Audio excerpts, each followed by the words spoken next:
Everybody at some point is going to be a victim of unfairness.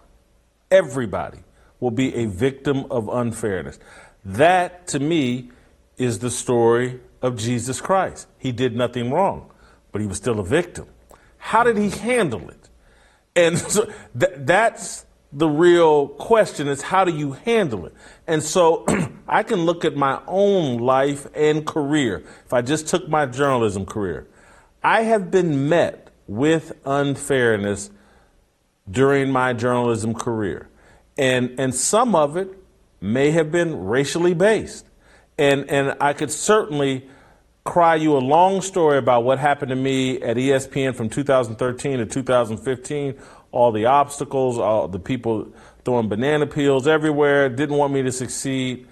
And so I could paint I'm a victim. And maybe I was.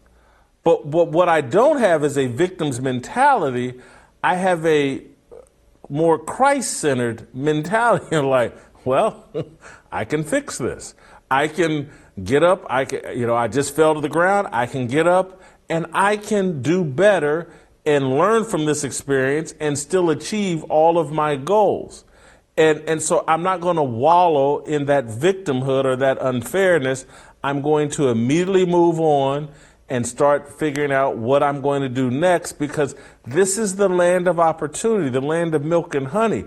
All you got to do is get up on your feet, and it's out there to be got. And so my biggest disappointment in my career, and I've talked about this before, but when John Skipper fired me at ESPN in 2015, the day that happened, I met with the team, they're undefeated, whatever, told them what happened.